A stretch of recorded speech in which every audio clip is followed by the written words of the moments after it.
Welcome to Practical Access. I'm Lisa Dieker. And I'm Rebecca Hines. And Lisa, I know today we get to talk about a topic that's fun for us. Not that they all aren't listeners, but we're kind of tech nerds in our own way. So Lisa, who are we talking to today? So we have a friend. I know that shocks you. We always say everybody's our friend. No offense, Rachel.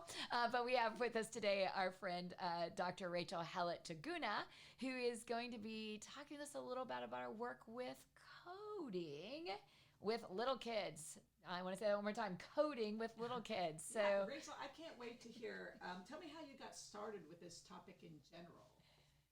So in general, the school that I worked at, that I worked at, Goldsboro Elementary Magnet School in Sanford, is a STEM magnet school. And so our sort of challenge is to find new and unique ways to bring STEM to our kids from kindergarten to fifth grade. So I was the space lab teacher, which is the best job ever, except for my current one, Dr. Dieker.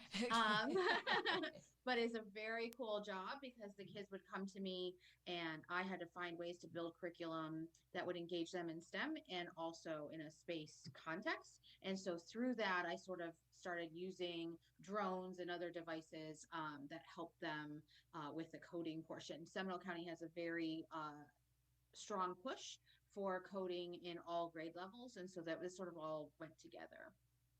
Love it. So, can you tell us a little bit about? I think we're really fascinated with all of it, but I really would love to hear about how you help elementary teachers think about, and if I were a new elementary teacher, how I might get coding and maybe this club format that you're doing into my school, my classroom. And remember, we got colleagues across the country. How might we spread these great ideas that you're doing across the country?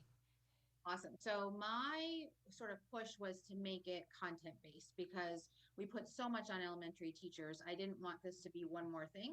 I wanted it to be a way to support content, a way for kids to access content in a way that was new and unique and different. So one of the ways that I talked to when I trained the teachers that I worked with on using the drones, for example, was we talked about putting like vocabulary words on the floor, and then you give them a definition and the kids would have to fly the drone to the word and land it on it.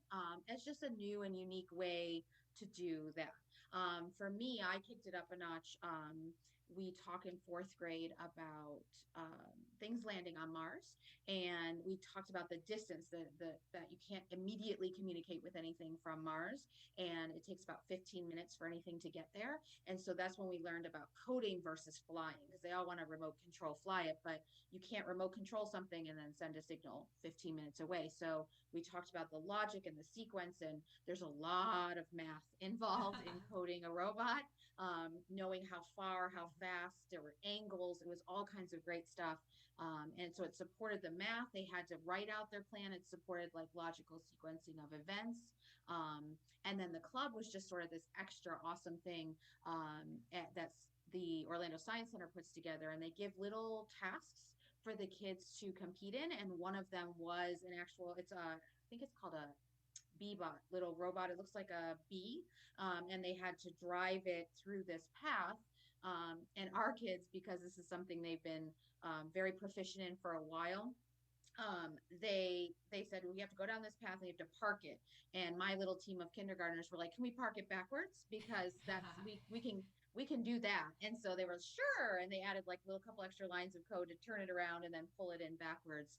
And so it's just a great sort of cross connection between math and literacy, and then just the excitement of the technology piece.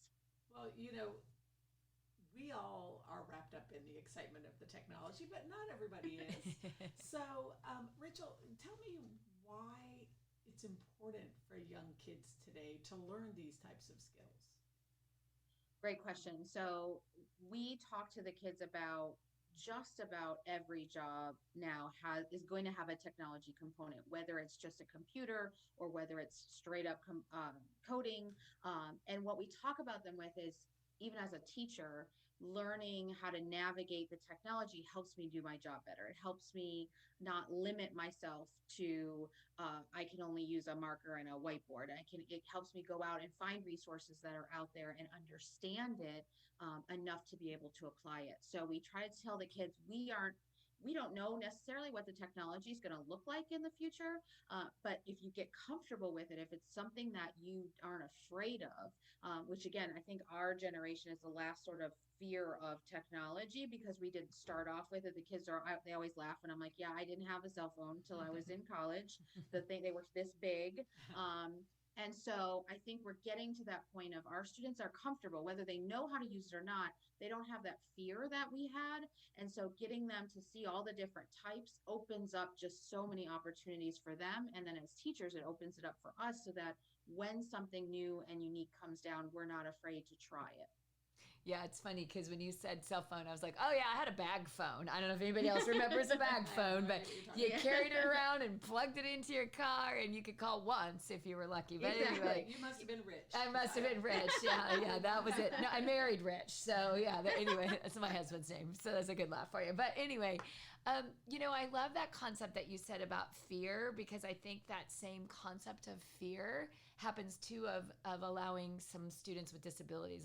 When you said kindergarten, I was like, oh yeah, let's take kindergartners. And, we had a doc student here, his dissertation was focused on teaching kindergartners to program with Down syndrome using robots. And so talk to me about how in this club or in your work in the lab, not only have you been inclusive, but how do you help teachers when there's this, I don't think you mean that kid. What's been your approach to that in the work that you've been doing?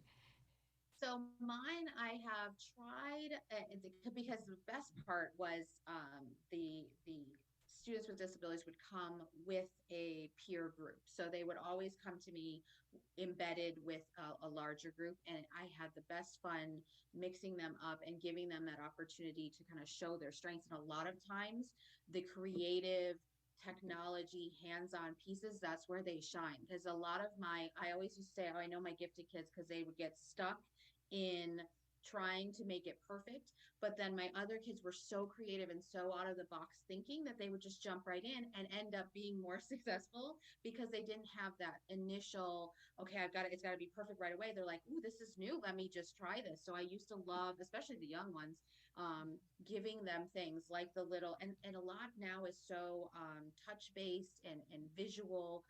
The one that we used was Tinker, and Tinker, the programming, you just literally drag it over and it says like go forward, and you dragged over go forward. And so it made it more accessible. It wasn't like coding language. They didn't have to type in complex sequencing. And I know there are others out there that have like a nice picture base. So it's not limited by their reading level. It's not limited by comprehension. They can really go at it. And so, yeah, the teachers luckily would come with their class to my room and they would get to see it. And that was some of the most eye-opening for them, is because there were kids that they were afraid to give things or afraid to try things with. And they would see it happen in my lab, and then they would be like, oh, well, okay, we can do that then because they're doing it here. Well, Rachel, I'm going to give my final question because we are practical access. Do you have some specific resources you could share with us? Maybe a sample curriculum. Is there something that's a go-to for me as a teacher if I'm maybe fearful, but I'm ready to try it, or I'm willing to try doing some coding with elementary aged kids? Where do I start? So Tinker is my favorite go-to. It's got lots of free. There is some paid for, but there's lots and lots and lots. They have daily sample lessons, and they can be downloaded onto any iPad for free. That's where I started. I was not a coding person.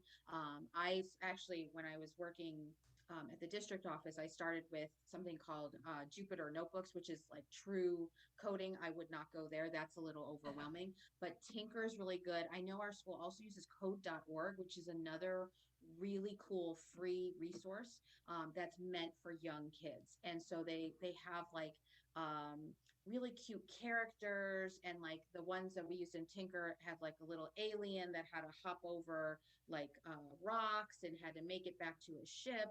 And they're really like just very engaging. And like I said, a lot of drag and drop, a lot of touch, a lot of real visual things that can happen. And I would recommend as a teacher trying it out first, and then making sure you know what to do, because that's what I had to do. I was like, ooh, I got that drone in my hand. I said, I have no idea what I'm doing, but went through and kind of learned what the different, there's like 12 sets of instructions. We only needed the one. So I was like, let me learn that one and try not to do everything. All the curriculum I used, I made for me, but it's nothing that can't be done by any teacher. Just taking the tool and thinking, how can I adjust this to make it fit my needs? But like I said, those two, code.org and Tinker, would be the two that I would go to, that I use the most, as far as very accessible and very easy to use for those of us that are not coding experts. Well, my last question for you is kind of taking the practical approach in a different way, but I'm a parent. I don't have technology in my home. I don't like technology. I don't even know what to do with it. And I have a kindergartner who's a struggling learner. How could I do coding without teaching the skills of coding without needing to go spend a lot of money and try to retrain myself because I'm busy and I'm working, full time? Where do I start as a parent if maybe I have more limited options? So super great question. And this goes along kind of with what Seminole County, the district, has been trying to do, but getting the kids to see that coding is really a sequencing, is really coming up with directions in a particular sequence with sufficient detail so that the thing you're coding will do what you want it to do. And this is an activity that's been around forever, but like that whole tell me how to make a peanut butter sandwich activity, that teachers have used it forever. And so the kids will say, put the peanut butter on bread, and you put the whole jar of peanut butter onto the piece of bread. So simple things like that. As a parent, say, I need to do this task. I need to mow the lawn today. Can you tell me what are the steps I should do? How fast should I drive? Or how long do you think it'll take? Or have them, it could be literally doing the dishes. How fast should I go? How many plates do you think will fit in there? And have the kids kind of write out the instructions, and then you as a parent follow them, and just get them to see the concept of sequencing, the concept of timing, the math that's involved, and it allows you to sort of interact without there being any technology involved at all. I love that idea. I'm going to flip it though. I think the kid writes the directions and the kid mows the lawn and does the dishes, just so you know. Even better. Show me your code. Act it out for me. So, yeah, now that you've written it, now can you please show it to me? Well, thank you for sharing those great, wonderful, practical ideas. And if you have questions for us, please send them to our Facebook page, or you can send us a tweet at Access Practical. Thank you again, Rachel, for joining us. Thank you. Thank you both for having me.